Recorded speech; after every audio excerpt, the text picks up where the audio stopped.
industry since 2003, and I worked for McFarlane Toys, Hasbro, and Neca, and doing design work and sculpting work for those companies, mostly sculpting. And as of this past May, I've left Neca, and now I'm doing Creative Beast Studio full time. Yeah, there's a lot of experience that I had working for those three companies.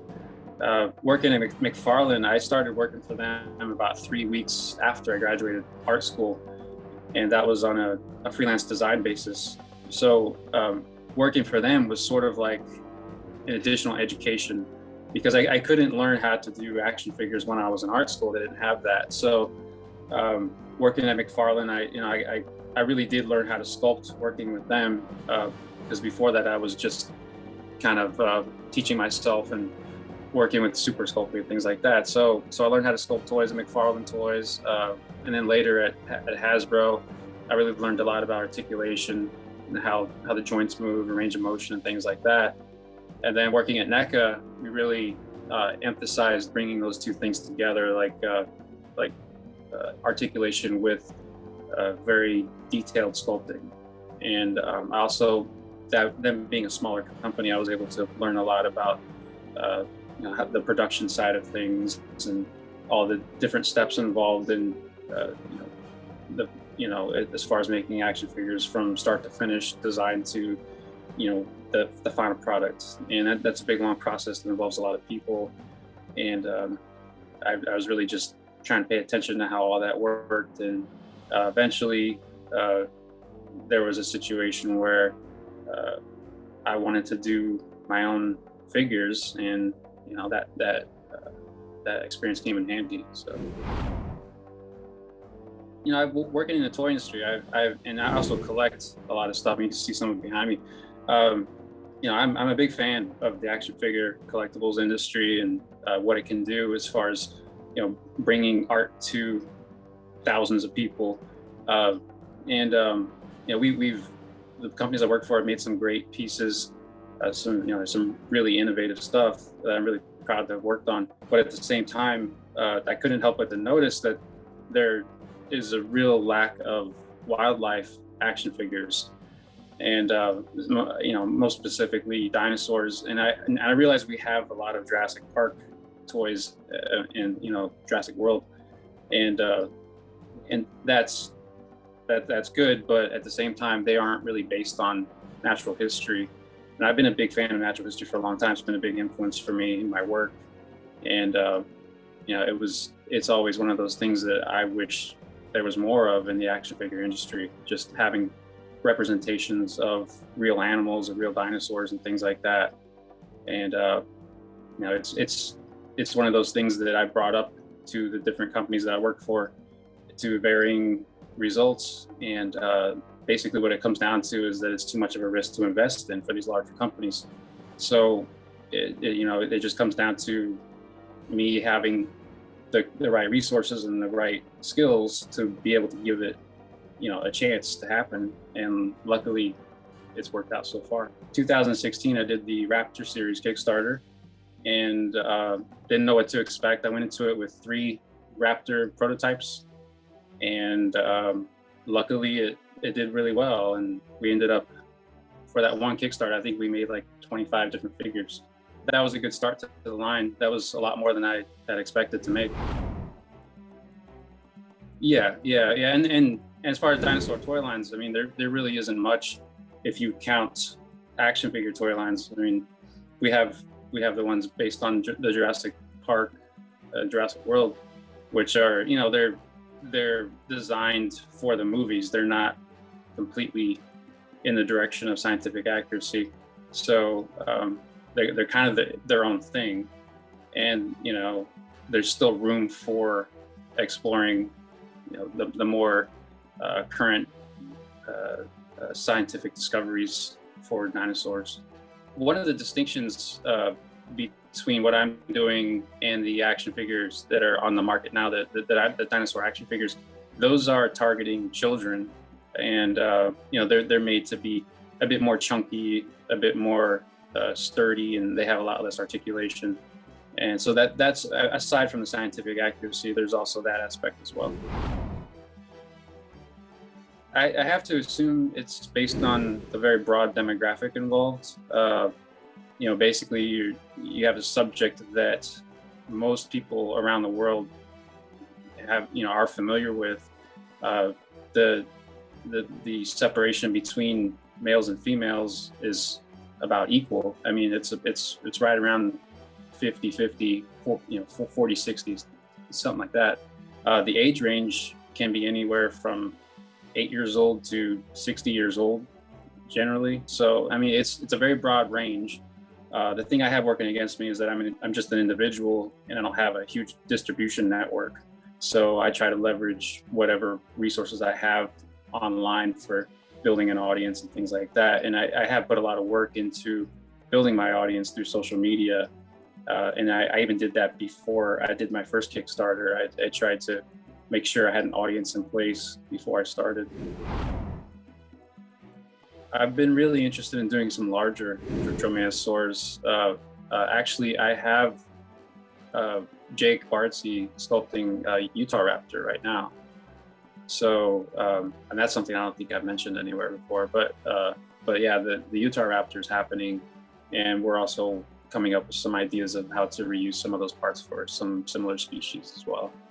And I want to figure out how to do a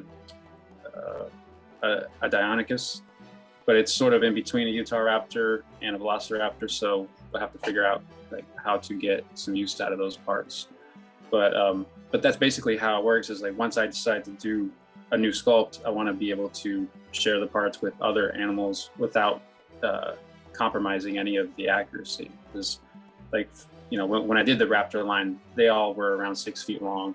They had feathers, so a lot of the anatomical differences were not going to be visible. So that worked out really well. But as far as the Raptors go, Utah Raptor definitely. And I have a list, but I can't remember all the names. but there are others that I would like to get to for sure.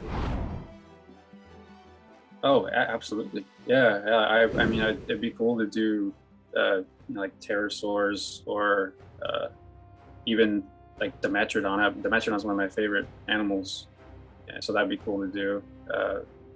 I know people are probably interested in prehistoric mammals. I think there'd probably be some interest there. I mean, it's kind of overwhelming when I think about all the things that I would like to turn into action figures as far as wildlife goes and natural history.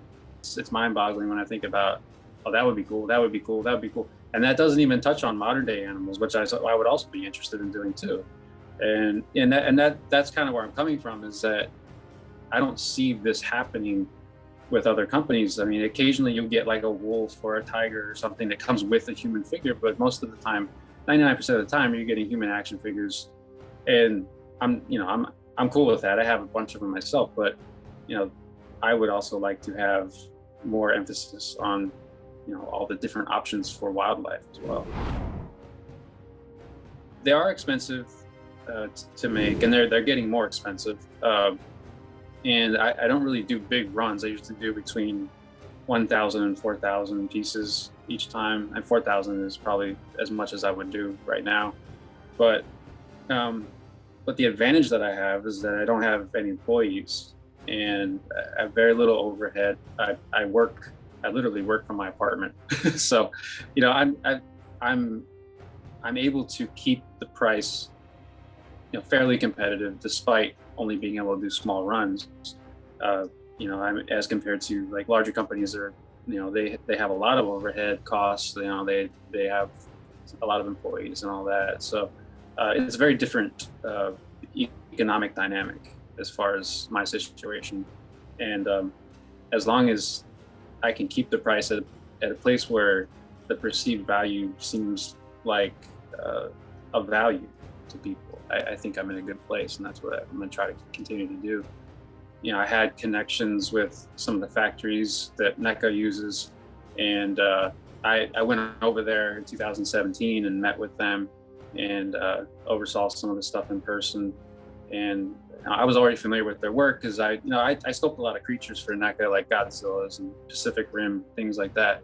So, I was paying attention to what factories would manufacture those types of things, and that's pretty much who I ended up using. There's two factories that I've worked with so far, and they were both involved with those types of projects.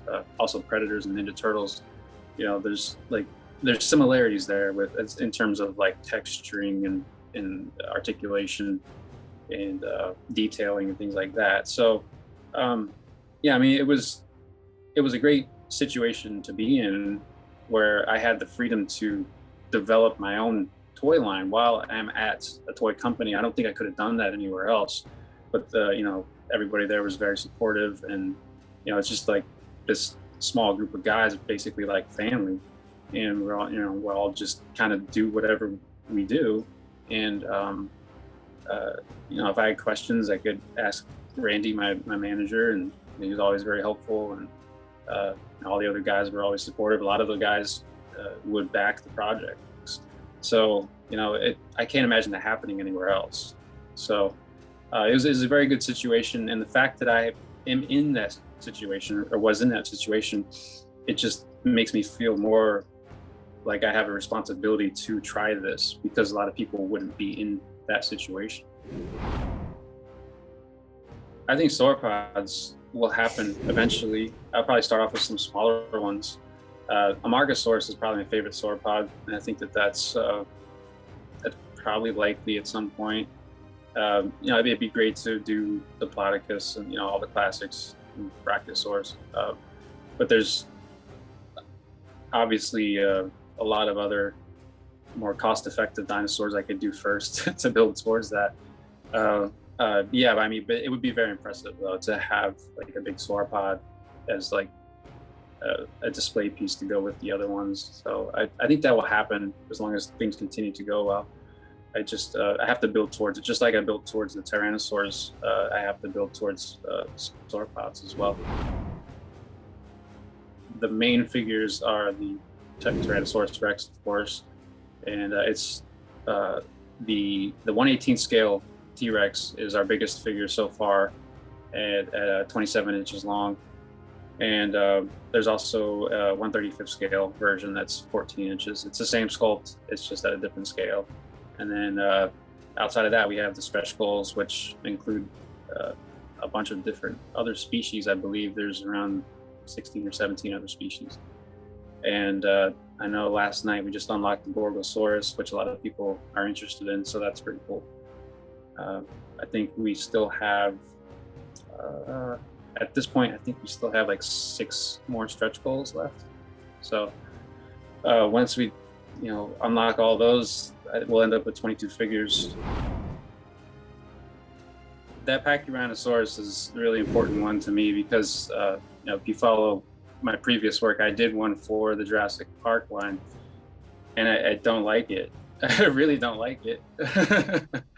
Yeah, when I was working on that with Hasbro, I was under the impression that they had me do it because I was already doing my own dinosaur model kits at that time, so they knew I knew how to sculpt dinosaurs, and so I went into it gathering real reference and sculpting it like as close as I could to the actual reference, and then they told me that no, you have to line it up with the drawings that we give you, so after that process, it really ended up just kind of becoming something else.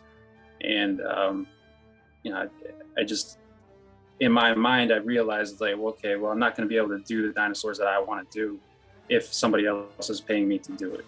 And that's just kind of where I ended up again and again. And that particular project was a real wake-up call about that, because I really wanted to put out an accurate Pachyrhinosaurus, but they kind of just wanted this stylized, inspired version that fit within the movie universe. So that was a really weird experience. Before that one, I did sculpt the Styracosaurus, but obviously that didn't come out. Even though it's not really as accurate as I would like, I still liked the sculpt. I thought it had some character, and I thought it was pretty neat. So yeah, I don't know what happened to it. I kind of wonder if there's ever any versions of it out there somewhere.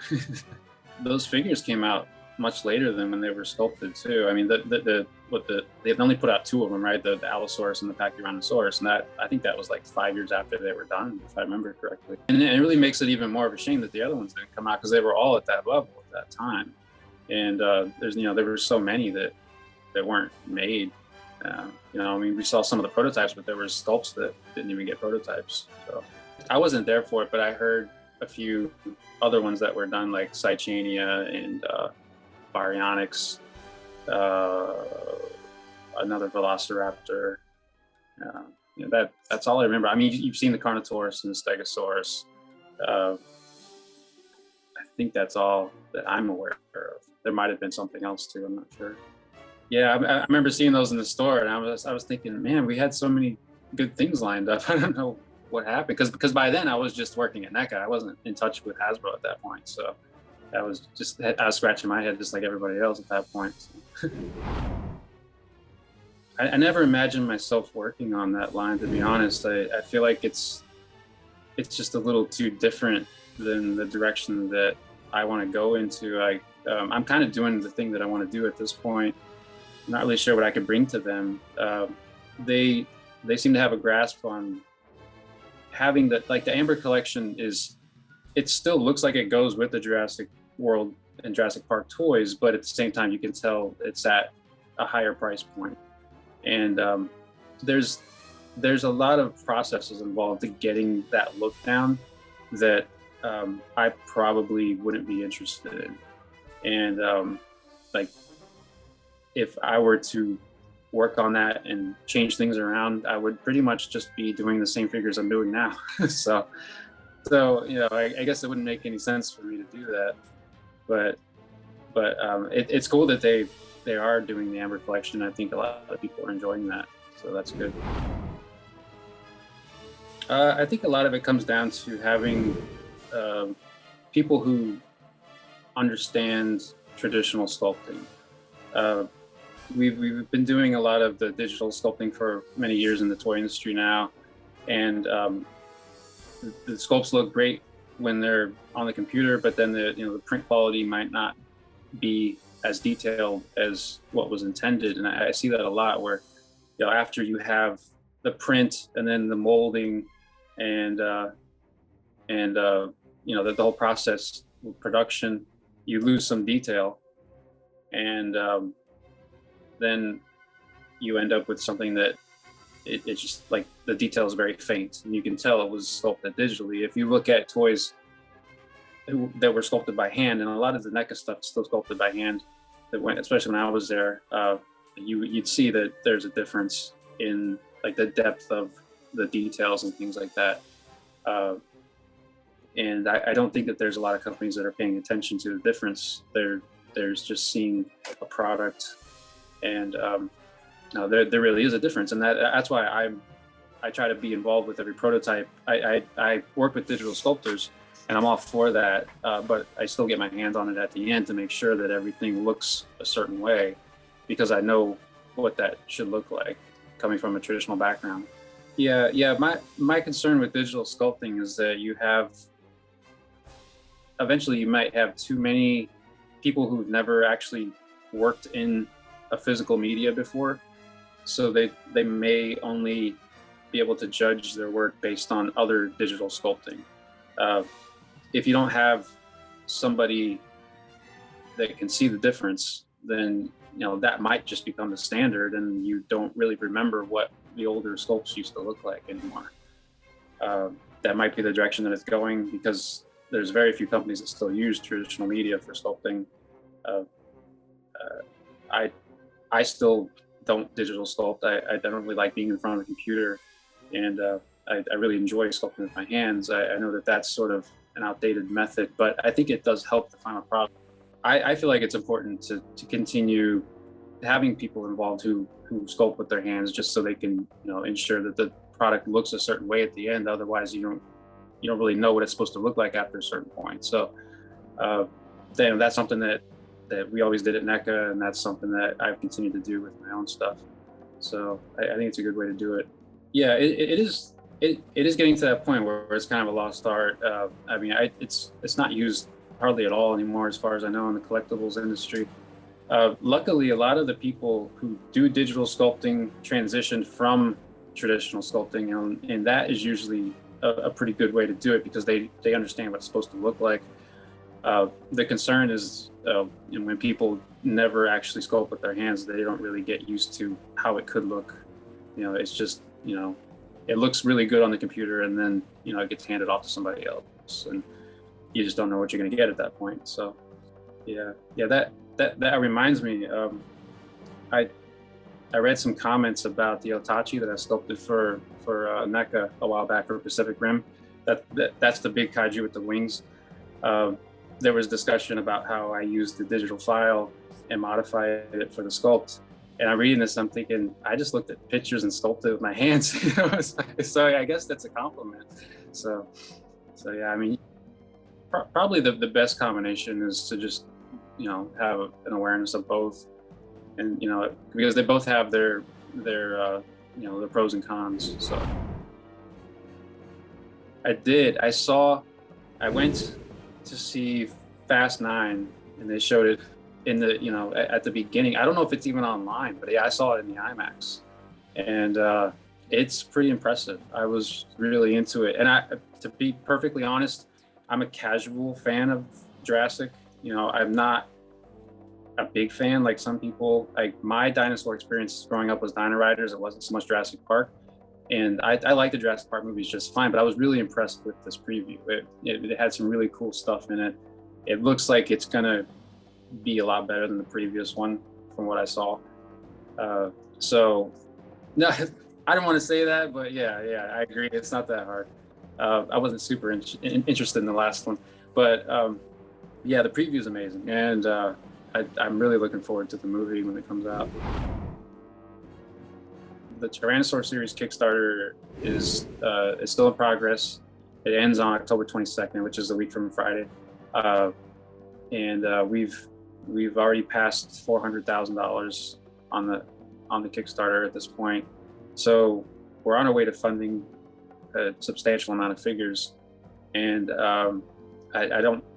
it's kind of a long link, so I wouldn't say the link, but you can go to creative-beast.com, which is my main website, and there's a direct link at the top of the page if anybody wants to check that out. And outside of that, I'm going to keep going with more Beasts of the Mesozoic, and once these Tyrannosaur prototypes are finished, you're going to be seeing more information about Cyberzoic. So, and that's going to include dragons as well. So that'll be fun.